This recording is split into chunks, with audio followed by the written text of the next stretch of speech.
Situé entre la vallée du Ziz et la vallée du Dra, Knob complète la découverte de la route des Casbahs, qui s'étend de Ouarzazate à Ténéria.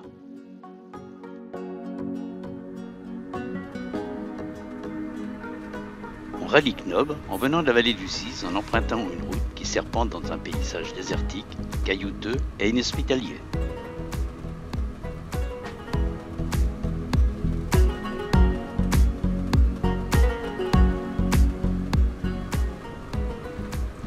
On rencontre peu de véhicules et on doit s'adapter au relief de la chaussée.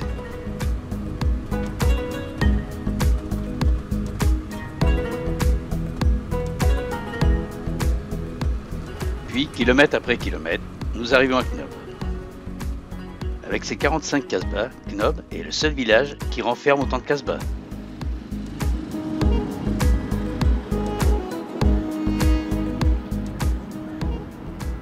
Après une vue sur l'ensemble de la ville, on ressent la vie paisible des autochtones en parcourant les ruelles.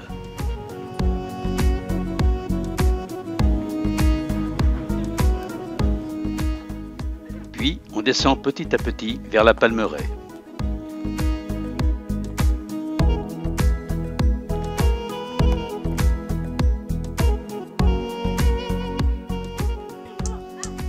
Au hasard de nos pas, on rencontre des femmes occupées à décortiquer des amandes.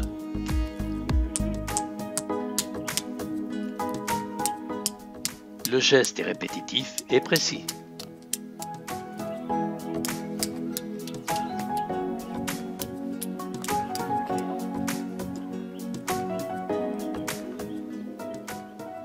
La Palmeraie, qui s'étend au pied des Casbahs, est d'un accès facile.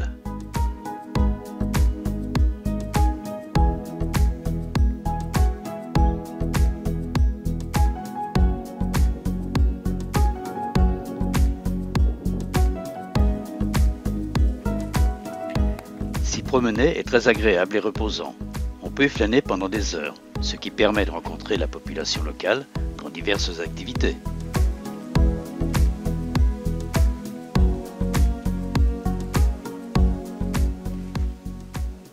La vue d'ensemble est superbe et pas après pas, on se retrouve à l'ombre des palmiers.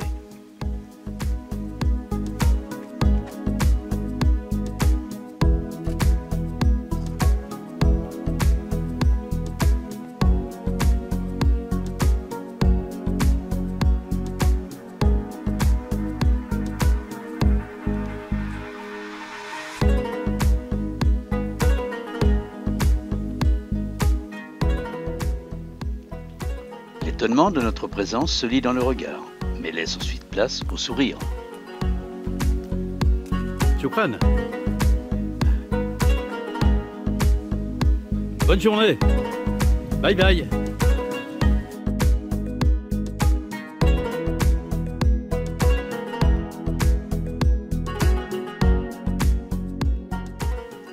On y croise aussi des jeunes filles qui s'activent dans les jardins où poussent un henné de qualité et diverses plantes aromatiques.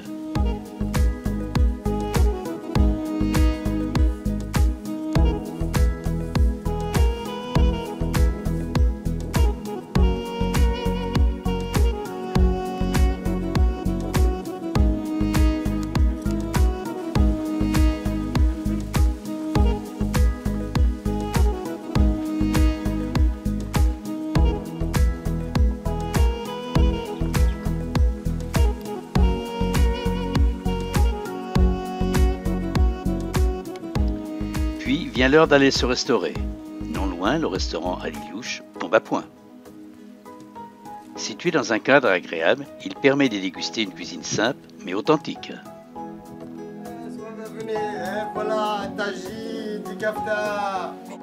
Le patron présente les plats qu'il a confectionnés avec une touche d'humour et de gentillesse.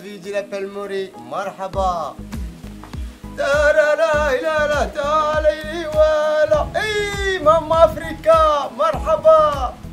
Sois bienvenue, le thé, whisky berbère. Oh, Maman Africa, marhaba. Oh, mon ami.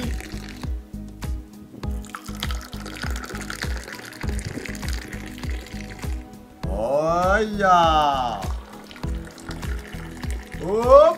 Oula. Atta madame. مرحبا بسم الله Merci. دوريا ايه مون امي شكرا شكرا اوه دي ابراهيم شكرا Shukran. وشكرا جيب مرحبا Eh بالصحة, soit va venir quelqu'un y arrive ici, il passe, il boit tout de suite un thé, c'est gratuit, c'est pas grave, marhaba. Ok. Yalla, Et tchitchi, c'est madame. Tchitchi. Oh, marhaba, Santé, santé. santé. et c'est tout près de la Palmeraie.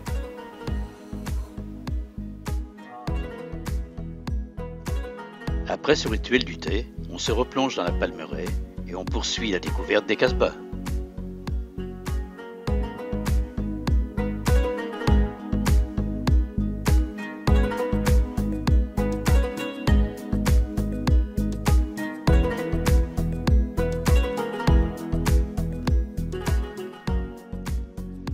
Après la découverte de Knob, la route est reprise en direction de Ouarzazate.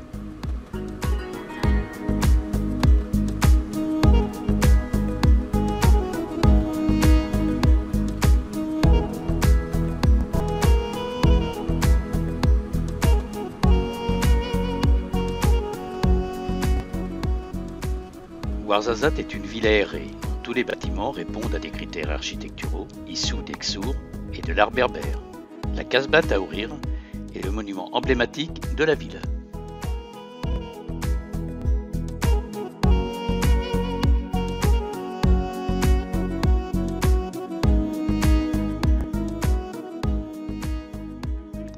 Cette impressionnante forteresse est classée au patrimoine mondial de l'UNESCO. Elle date du XIIe siècle et fut la résidence du Glaoui.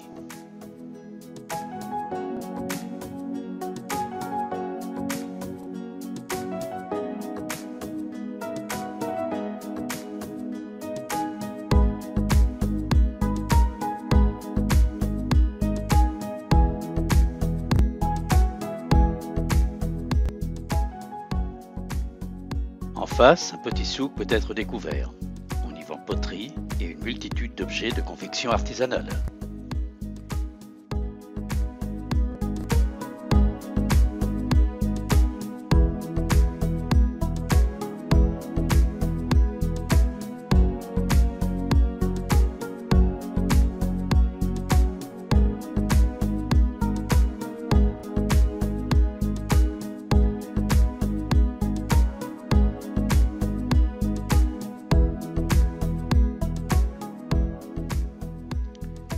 Prochaine étape, El Kela. Nous sommes ici dans la vallée des Roses.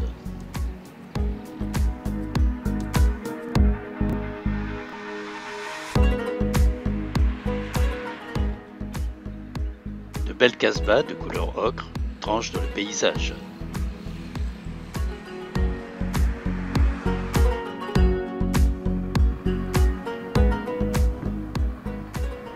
Certaines ont été restaurées, d'autres se détériorent petit à petit, au gré des intempéries.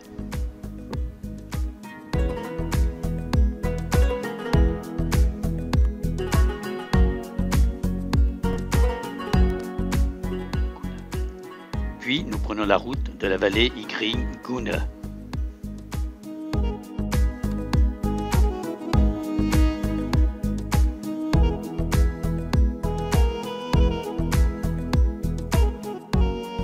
C'est une longue suite de petits villages aux maisons traditionnelles et de casbahs.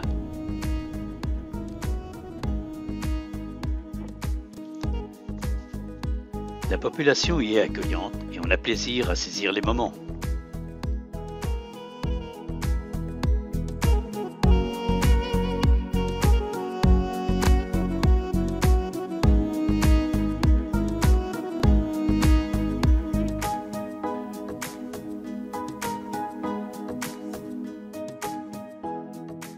Cette vallée a été creusée par l'Oued Mgoun et la végétation luxuriante qui longe l'Oued contraste qu'avec l'aridité des plateaux désertiques. Sa dénomination Vallée des Roses n'est pas seulement le symbole de cette région, mais c'est aussi la principale source de revenus pour de nombreuses familles. On y produit de l'eau de rose et d'autres produits cosmétiques à base de rose.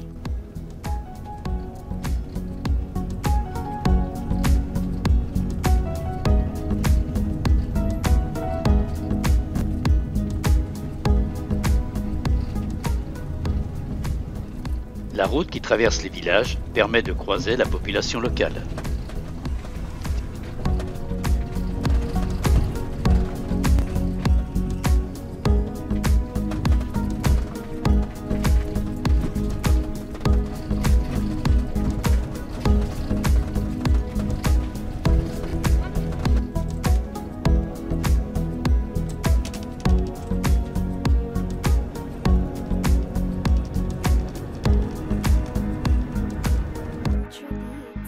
Puis, Boulman du Dadès nous accueille.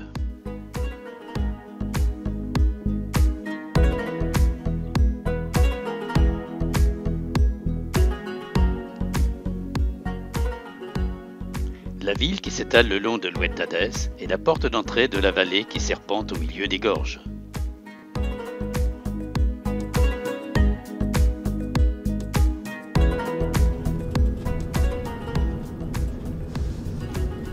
On traverse l'agglomération au milieu de constructions à la couleur uniforme qui rappelle celle des roches environnantes.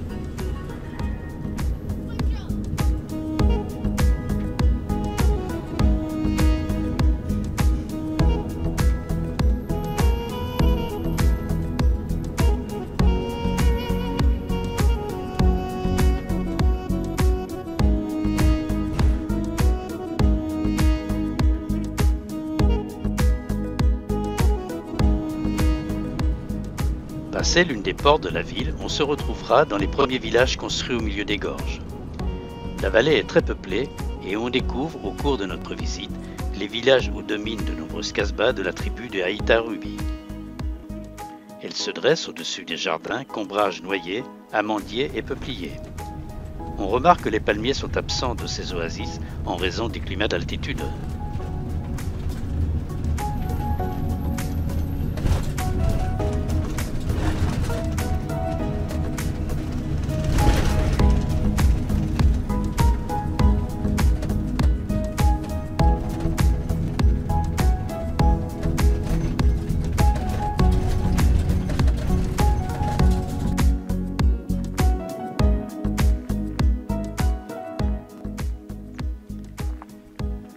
L'érosion a malheureusement détérioré nombre d'entre elles.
On peut stopper pour admirer le paysage et découvrir cet impressionnant panorama. Le spectacle est saisissant.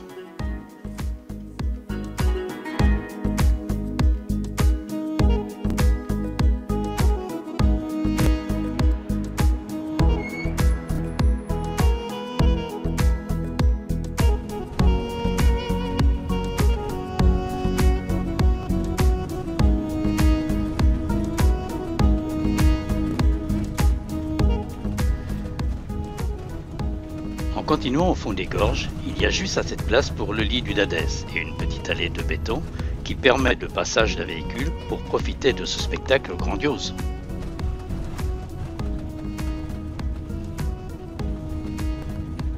Certains passages sont tellement étroits que vous pourriez hésiter à poursuivre votre route. Mais à l'extrémité, une vallée accueillante apparaîtra et vous ne regretterez pas d'avoir fait le chemin.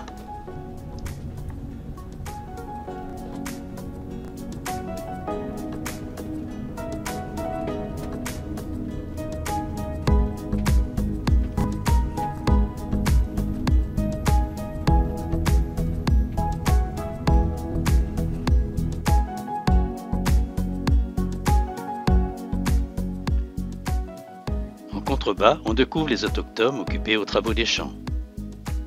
Les femmes transportant le maïs qu'elles ont coupé pour les animaux.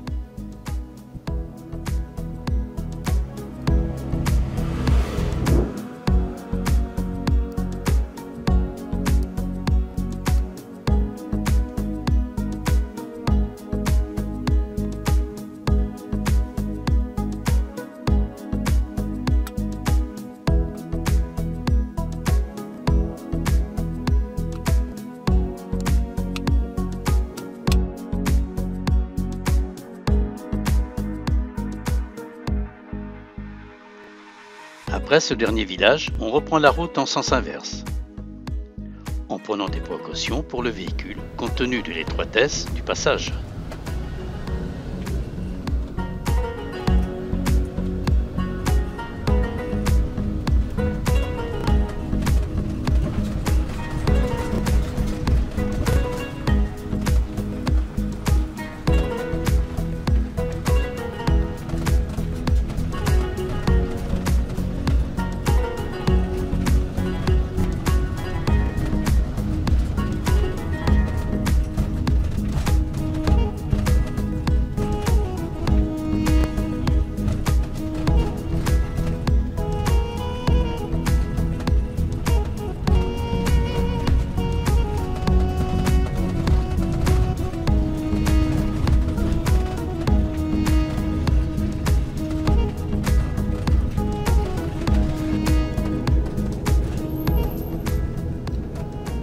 Il est aussi nécessaire d'avoir de bons freins vu le relief.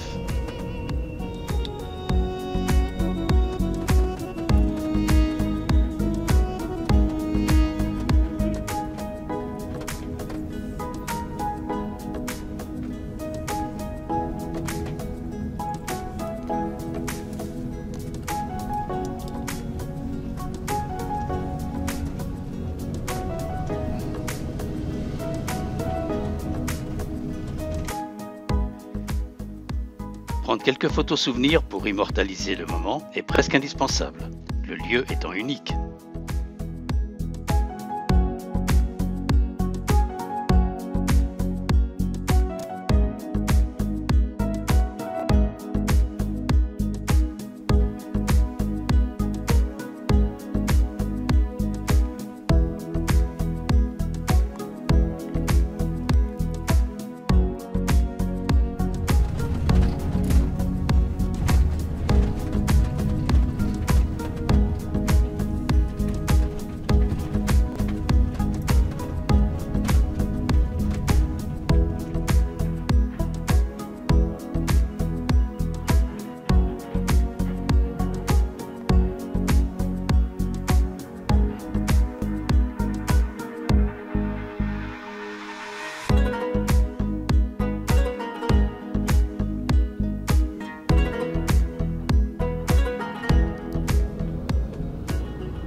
De retour à Boulman, on reprend la route, celle qui nous mène à Tinérire.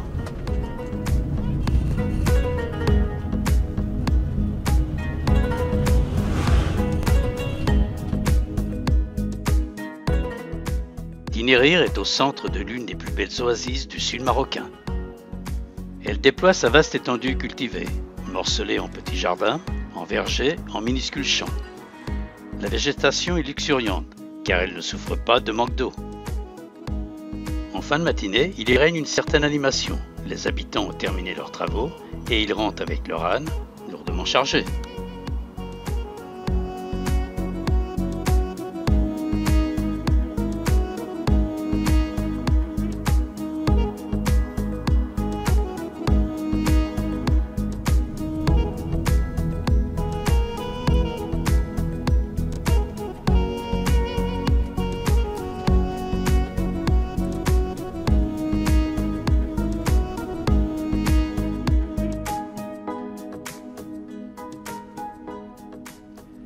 Pour découvrir la Palmeraie et les gorges, on stoppe au petit camping Jardin d'Éden-le-Lac.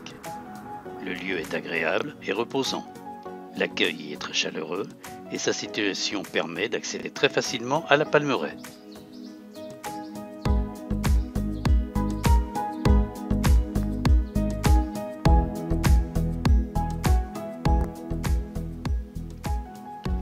C'est le matin ou en fin d'après-midi qu'il faut s'y promener. C'est l'heure à laquelle les palmiers contrastent le mieux avec la couleur de la roche.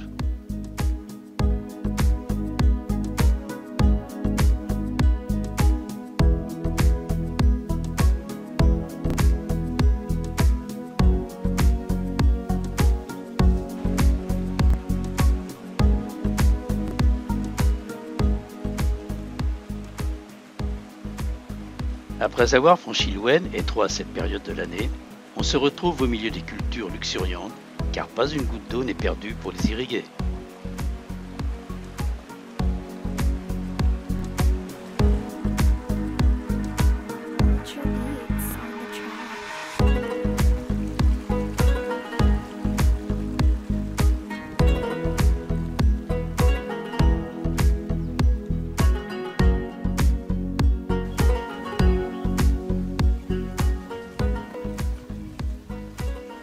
C'est un plaisir de se retrouver dans cette atmosphère et de faire quelques clichés.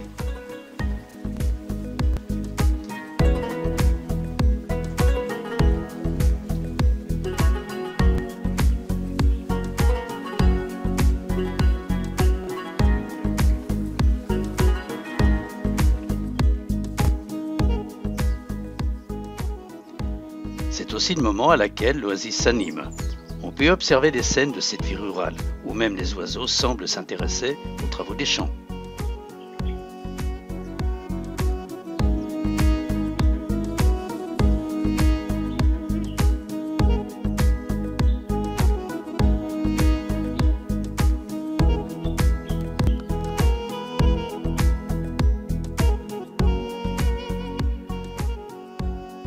Plus loin, des femmes chargent leur âne afin de rapporter la nourriture qu'elles ont coupée pour leurs animaux restés à l'étable.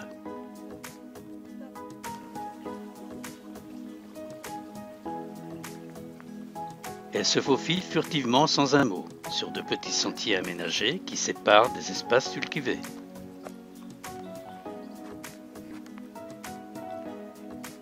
Drapées dans de larges tissus couvrant des robes unies ou aux multiples couleurs.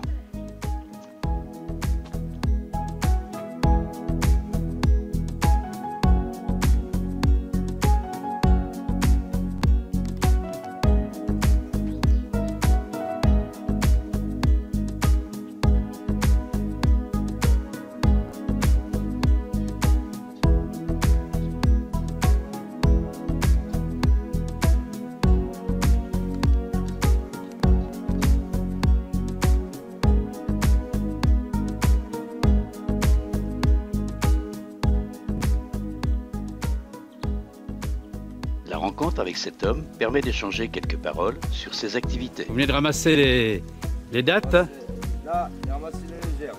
les herbes. La luzerne. La D'accord, luzerne. ok, la luzerne. La luzerne. Ok, La luzerne. ok. Moi, c'est maintenant la luzerne. Les dates, Les dattes, c'est après, c'est après. Juillet, octobre. Mois d'octobre. au mois d'octobre. Le mois. Ok. Choukran. Thank you. Thank you. Merci.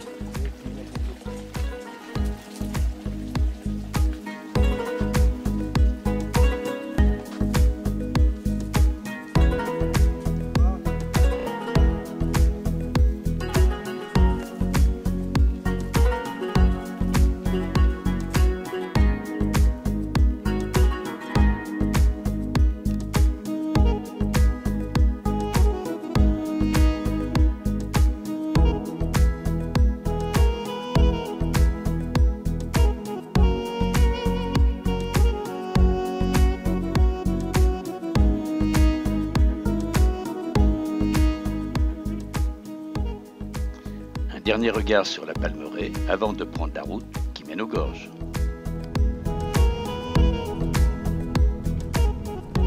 Ici, les touristes prennent possession des lieux pour découvrir le Todra qui se fraye un passage au travers des falaises.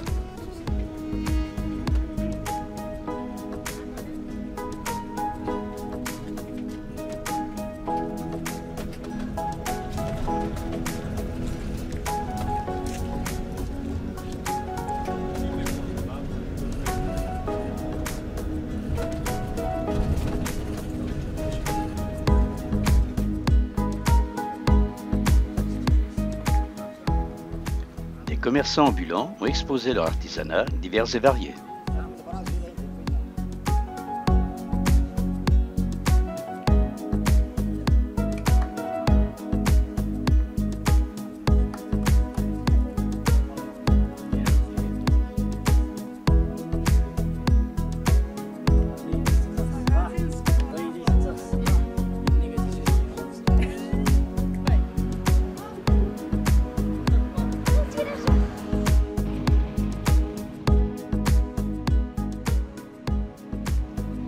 On peut stopper quelques instants à l'extrémité des gorges avant de revenir sur nos pas.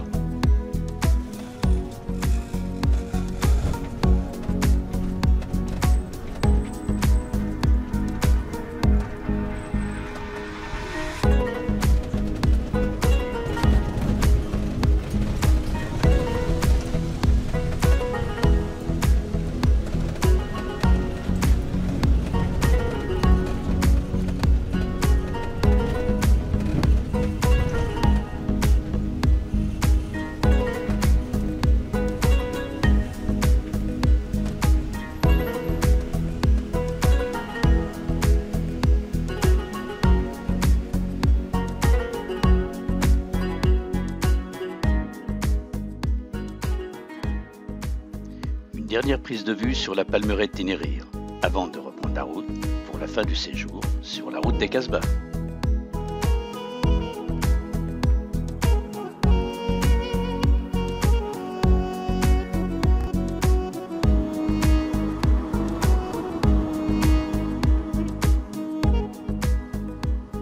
Le paysage est désertique et rocailleux. Les pancartes sont là pour nous rappeler qu'il faut faire attention à l'ensablement.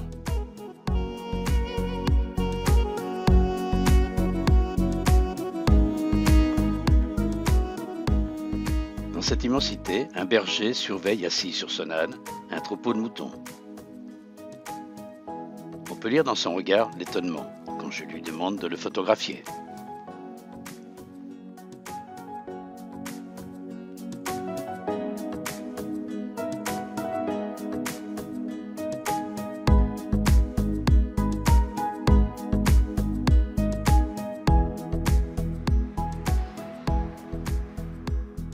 C'est par un salut amical que cette rencontre fortuite se termine.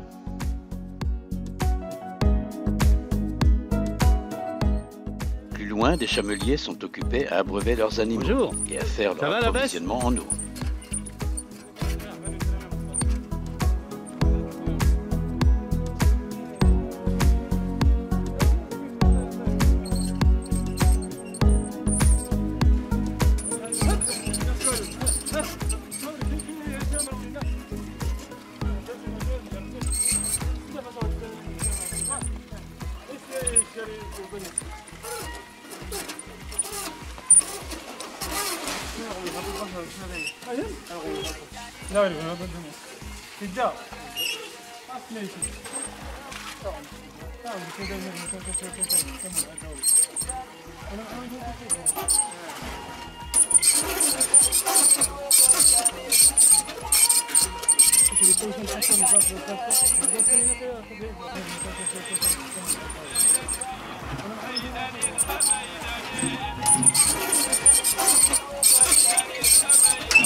Après cet approvisionnement, ils repartiront ensuite vers leur campement dans le désert. Pour nous, la route se poursuit dans ce paysage aride, inhospitalier et monotone.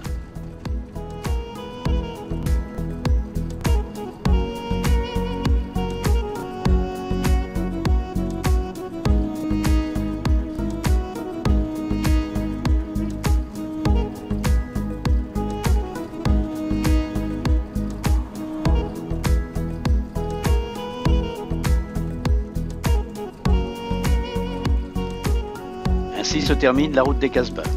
Comme à chaque découverte d'une partie du Maroc, nous sommes séduits tant par la beauté des paysages que par l'hospitalité légendaire de Marocains, qui n'est pas un vain mot.